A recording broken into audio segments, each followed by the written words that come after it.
who is spiritual? One of the very sad things that it's been my unfortunate privilege to experience in pastoral ministry over the years is to sit down and see someone or someones that are close to losing their faith. A staggering kind of experience that I frankly don't enjoy at all. I've talked to people that over the years in ministry that whose faith in Jesus Christ has been seriously eroded, if not destroyed altogether. Now, why or how does that happen? How does that happen? I think there are all sorts of reasons. Anyone want to suggest any to me? How does it happen that someone that seemingly is going along well, and by the way, Bill, oftentimes the mountaintop then can cause a crash.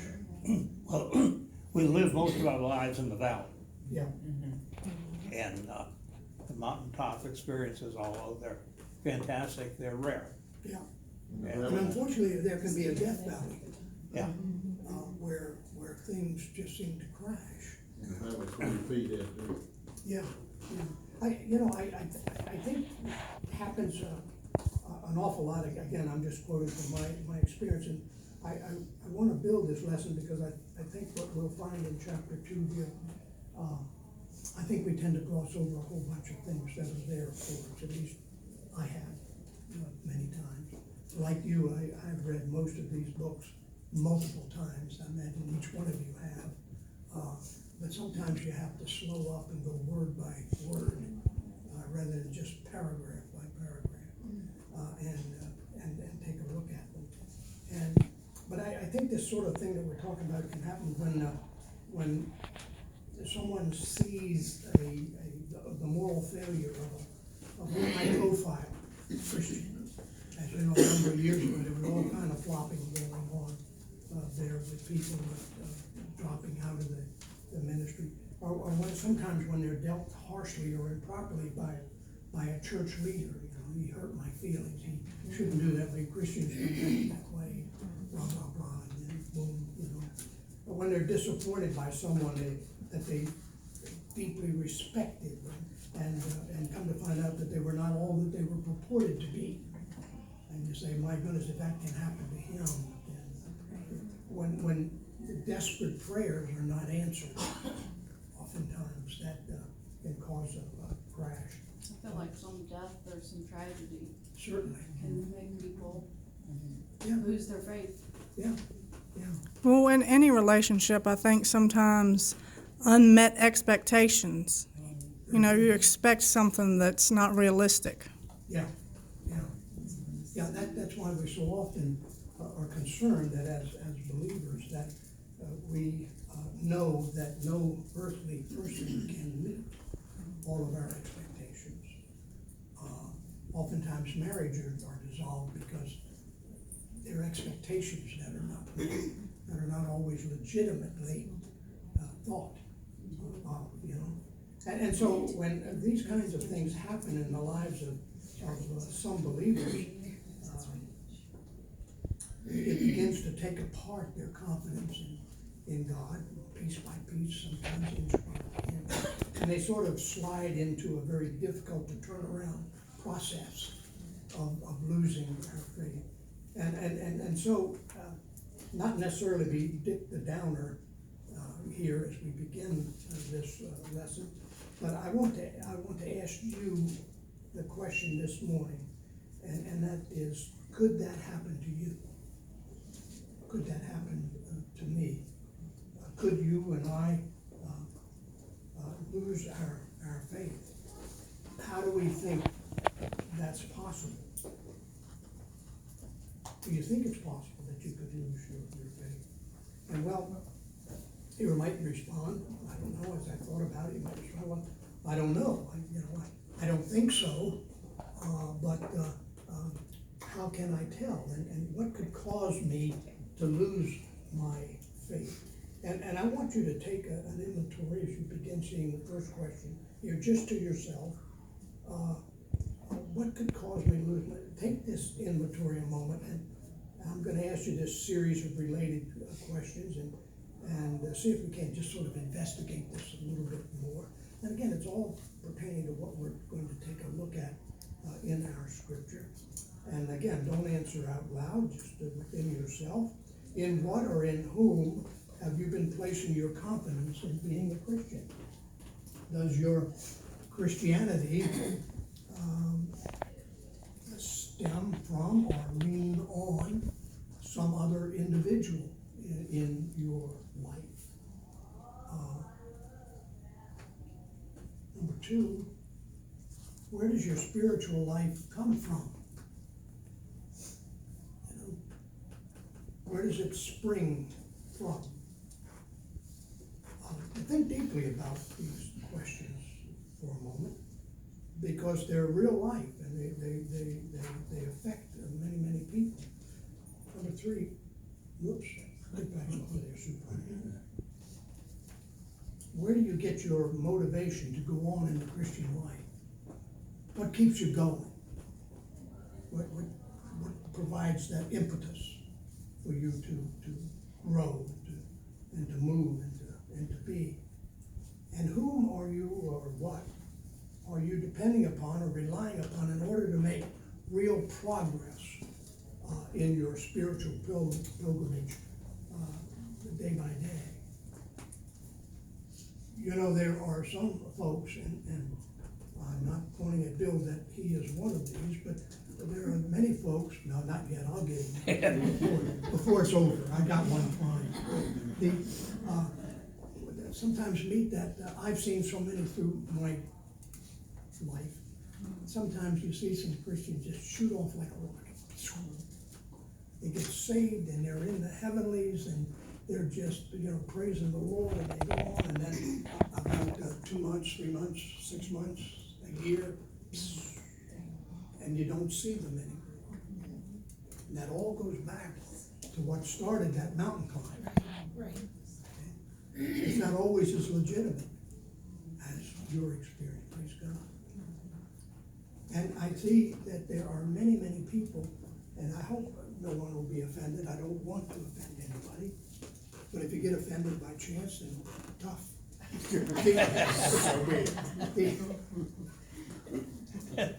I'm a pussycat. I just talk big because no one's here to protect me. I've seen many people, unfortunately, that they will respond that they've been a Christian for 20 years or for 30 years, but they're no more mature in the faith than where they were that first 6 months. Many have not had the opportunity to go to the Bible Institute, for example, and I commend that to anybody and everybody. I mean, thought about going back myself, but Ed would make me look silly, so I'm not going to do it. No, I love that man. He is a fantastic teacher. Anybody and everybody ought to be in the Bible Institute. So they are a 20-year Christian of a 1-year level. Do you follow what I'm saying? I don't have 30 years or 20 years of growth in the Lord, but I have 30 years of a 1-year experience that just keeps continuing. You follow what I'm saying? They don't read the Word, they're not in their devotions, and they're shallow at best, and would not be called spiritual. Again, I'm not trying to be offensive. I'm trying to state what I see here, what I've experienced, and what we're going to look at Paul saying to us in this chapter. So this morning, I want you to be brutally and maybe frighteningly honest with yourself. Here, I can't stand the judgment of you. I've got too many flaws for that. And you might tell me about them, and I'm very weak, and I don't want to know it. But is it as if there was nobody else in this room? You just think to yourself, you're here and you're meditating by yourself. And you're sitting here in this classroom and you're reflecting on those questions and perhaps others before God. And I wonder, is there any chance that your spiritual growth, that your enthusiasm, that your loyalty to Jesus Christ and to a Christian teaching and the Christian life is basically tied into, let's say, some other individual, some other human being, or some other experience? You know, is there a Christian Superman in your life, or a super thing that you based your faith on? I don't know. Maybe it's a friend who happened to be very spiritual, and you like hanging with them, and so maybe they're spiritual, and you kind of like to be spiritual too. You know, to be around those. Maybe it's your parents, your mom and dad. They were believers. They were Christians, and they lived a good life, and you kind of like that life, and you want to adopt that as your own way. Or maybe it's a relative or some particular teacher or pastor or some radio personality or some TV preacher. Lord help them, that you like, and you listen to them regularly, or some other person. And if you were really honest about it, if they were taken away, well, that thing was taken away, if they really screwed up, if they tanked spiritually, you'd really struggle with that. I perhaps shouldn't bring this up. I don't know how many of you may remember Don Norman. I know you know Don Norman. Many of you remember Don Norman. He was sort of Falwell Sr.'s right-hand man. He was also a great singer, and What was his name? Don Norman. Don Norman. He fell in a moral way a goodly number of years ago. I had gotten to know Don. I'd had him sing and preach in my church in Northern Virginia, both in Calvary Road, which is my home church, and then the church I pastor. And he was a wonderful, wonderful guy.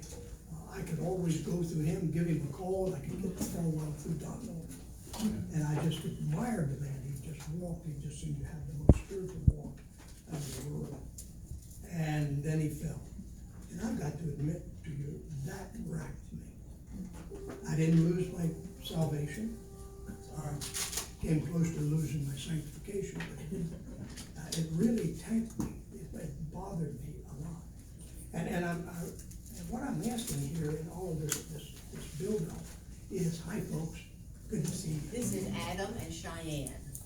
Hi, Adam. Nice to see you all. This is the senior citizen haven. They would make this class look really good. Yeah, you have to listen closely, some of us may die in the process. You gotta think of that verse, I think Paul said about working out your salvation in fear and trembling. And as far as faith is concerned, I look at my faith, it's, you know, we have faith in God, we accept Him as our personal Savior, we never lose that. Okay, the rest of it, and this may seem odd, but the rest of it really depends on us. It depends on where we put ourselves, what we do, how we act. It's a lot of things as far as continuing our faith. The Lord's always there to help us. And sometimes He helps us when we don't ask for the help. But a lot of it depends on us, you know. I've been, ever since I was 16-year-old when I was saved, you know, I've been in church. Now, do I get up in the morning and say, oh, I don't know if I want to go today, okay? I get up and go, okay? And it's like tithing. I don't say, well, should I tithe today or should I mean, we do it, you know, and a lot of things is sort of a habit type thing that we get ourselves into. And, you know, if we get out of that, then we fall to the wayside. So when we depend on somebody, you know, as far as our faith is concerned, or building our faith, they're gonna fall because we fall, you know, so you can't do that. So, you know, to me, working out your faith your faith, it's a daily thing, and it depends on what we do. Take up your cross daily. Yeah. That's right. Sure. I think, something with new believers that I think as a church and as their family, we need to take them and embrace them because we don't know what kind of faith they've had previous. They may have never had it or understand what it is. And as a new believer, if they're just left to flounder, they don't know what they're looking for, they don't know where they're going. So if we're not there to give them a roadmap and let them know what faith is, because if they've been pushed down all their life and now you're gonna tell them have faith in something they don't even know about, how are you gonna help them build that faith? That's important, I think, to teach them and help them and show them how to depend on God for everything. That's discipleship. Every church needs a discipleship class Yeah. for new Christians. As believers, we have two natures, the old man, the new man. It depends on which one we feed. Yeah. We all feed the old man, that's for sure. But, do we feed the new man, or you feed the new nature? Yeah. Two natures beat within my breast. One is good, one is blessed, one is evil, and whichever one I feed will dominate. Right. But I've gotta feed it. And so what I'm asking is, oh, excuse me, Dan. Yeah, I was gonna say, keeping your eyes on the Lord and on the Holy Spirit, you know, like you were saying, keeping in the Word, you can never get too much of the Lord.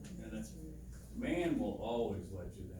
There's always gonna be somebody that falls that you think was a spiritual giant, and they may have been. It's not even a spiritual giant to fall. Like he was saying, with the old man, man can let you down, and you have to keep your faith on the Lord, because he will never. Amen. Getting angry sometimes at the Lord is real show of faith. Right. Yeah.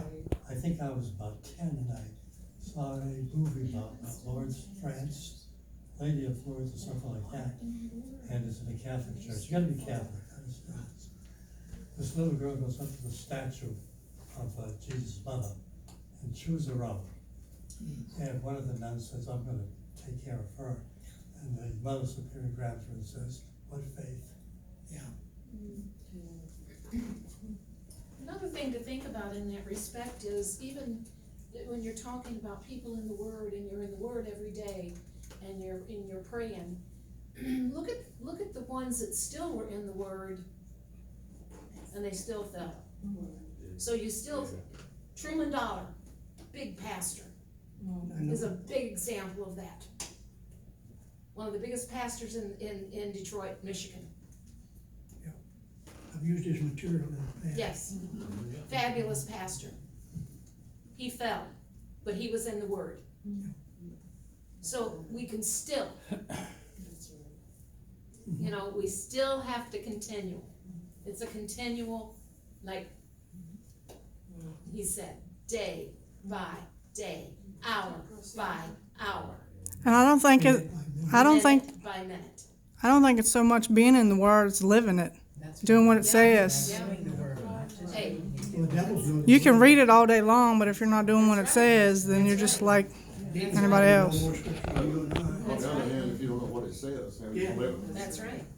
I think of Matthew 13, the parable of the sower, and you have to understand that people are all different. That's Every right. one of us, even, those who are seem to be very spiritual. And his sister, I'll give her as an example, she doesn't live here, she lives in Ohio, but she taught Sunday school, and she would seem to be very spiritual, he said, I didn't know at the time, but she went to, where was it, University of Ohio? Yeah, when she got into college, they kind of destroyed it. She took all these Yeah. courses on, this was a lot of years ago, I'm sure it's even worse now. Well, she told Jill the other day, she said, he keeps witnessing to her, she had a period of time when she didn't want you to even mention God. But now she's got to the point where she'll at least listen. And she told him that she wished she could believe. So there's still hope, we still absolutely. pray for her, but what I'm All their saying breath. is, people are complicated. And, we put our eyes on the wrong people sometimes, and you have to understand, we're all human, we're sinners. And we're gonna fall too, if we're not, and that's what basically it says.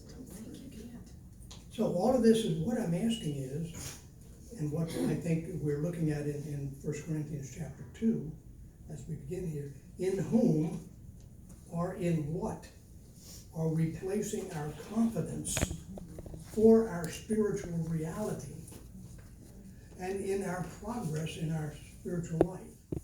So what are we depending upon? You all are hitting on all of it. Jesus Christ.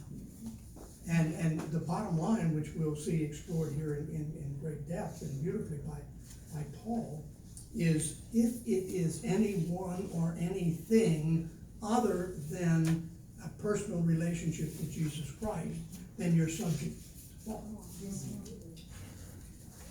In both receiving of our spiritual life and the continuation and maturing of our spiritual life. Now, for the last 2 weeks that we've been together, we've been discovering in 1 Corinthians chapter 1 that these first century Christians in the city of Corinth, in that young church there, had become fascinated and enamored with what looks good to men, and with men generically. You know, what was respectable, or, what was trendy.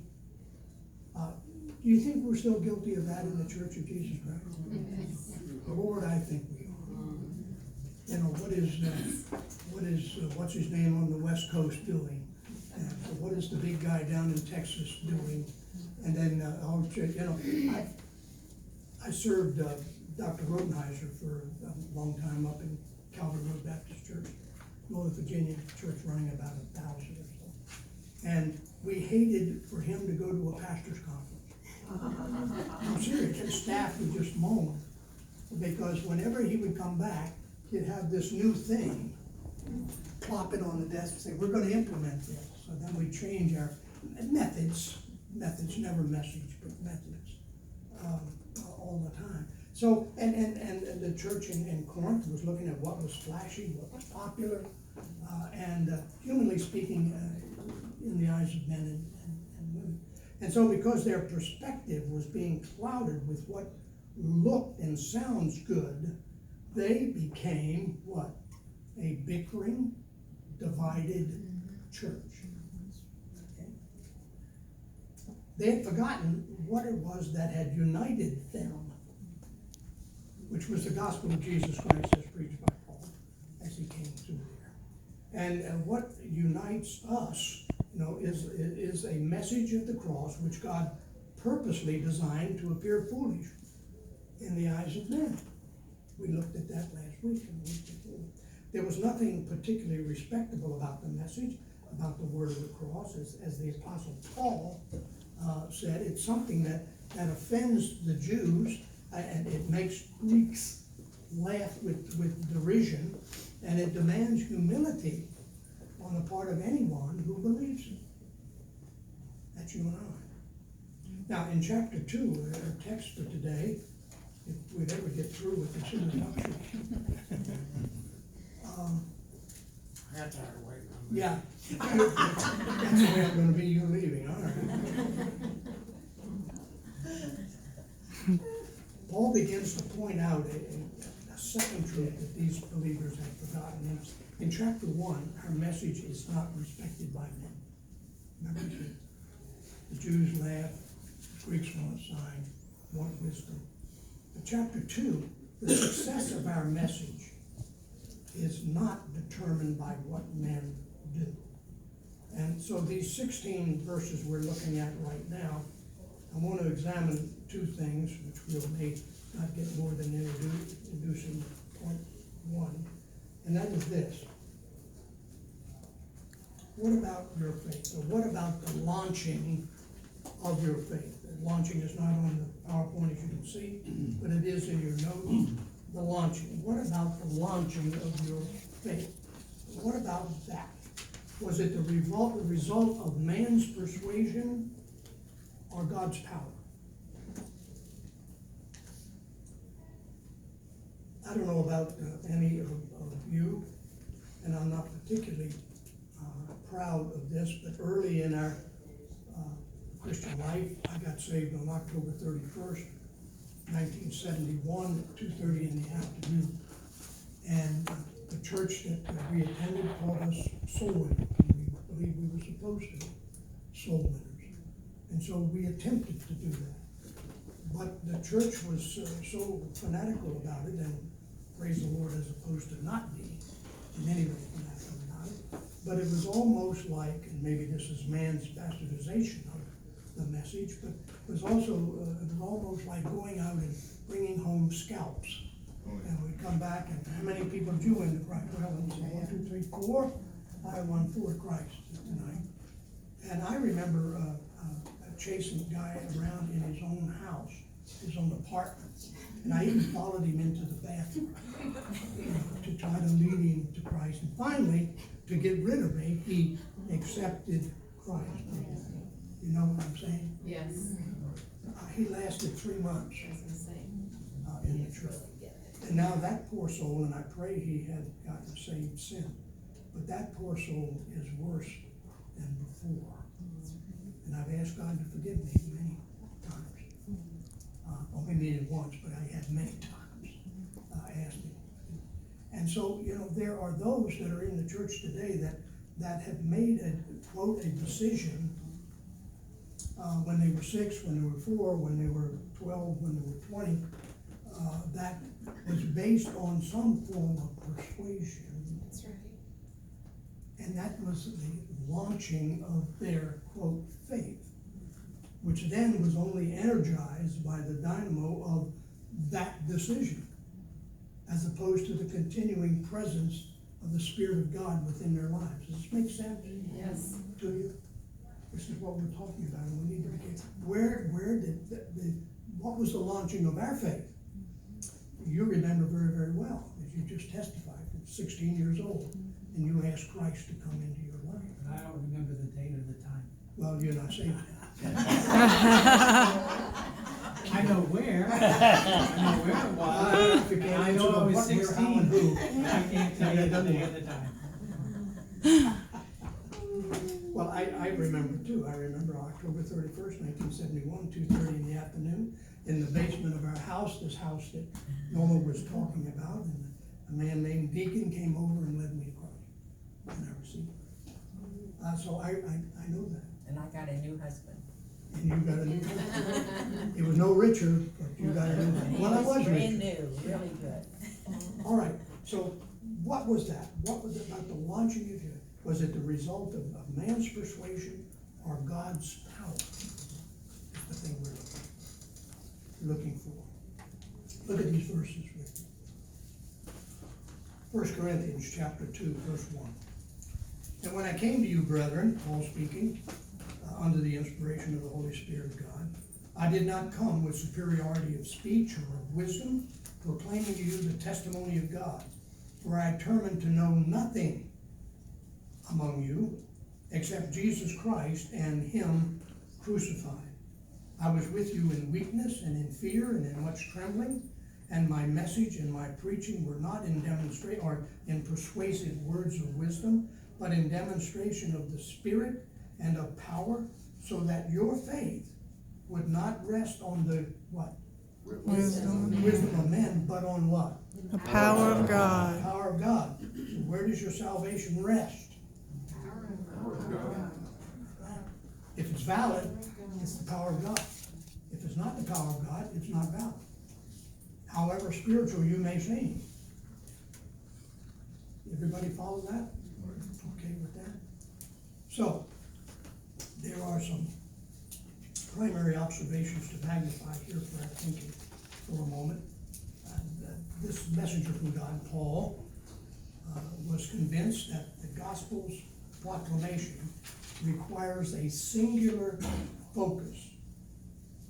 The gospel proclamation requires a singular focus, and that is Christ and Him crucified. And he says, when I came, I didn't come to you with superiority of speech. Literally, that is, I didn't come with speech that rises above. He was talking about high-flying, flowery rhetoric, finely crafted, wordsmithery type Eloquent. speaking, eloquence, excellence in single tongue, silver tongue oratory. Paul says that that kind of presentation just wasn't part of what I did with you all there at Corinth. Rather, it was he says, a rather ordinary, straight from the shoulder, straight from the heart kind of testimony about God himself. And he says in verse 2, it wasn't that I couldn't use that kind of spiel. Saying I'm capable of giving you an eloquent presentation, but it wasn't that it couldn't come, and that it couldn't be all that rhetorical and sweet talking and flowering and dazzle you with theological gymnastics and spiritual fascinations that you could have. It was rather, sir. Tear-jerking poem helps too. Yeah. 3 points, a poem. Talk about the old King James in your grandmother's lap, Who was it, Don, that used to use that all the time? A fellow in Chicago or in Illinois, built a great big church, primarily on bus ministry. Jack Hyde. Jack Hyde. He always talked about his mother in a rocking chair with a black King James. Original, I'm sure, 1611. Nothing done. Going to do the best, yeah. So, but he said, but rather I chose not to do that. He said I determined something, and meaning I sat down before I ever came to Corinth, and I asked myself, how am I going to approach this city? And he said, I determined that when I came into Corinth, I'm going to know nothing but, that is, I'm not going to get sidetracked into anything except Jesus Christ. And I love the literal language here, and it says, except Jesus Christ, this one crucified. And him crucified.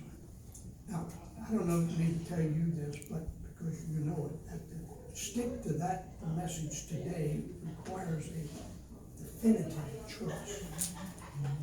If you've visited very many churches, even around the Bible Belt, what do they say, that this is the Bible Belt and Lynchburg is the buckle on the Bible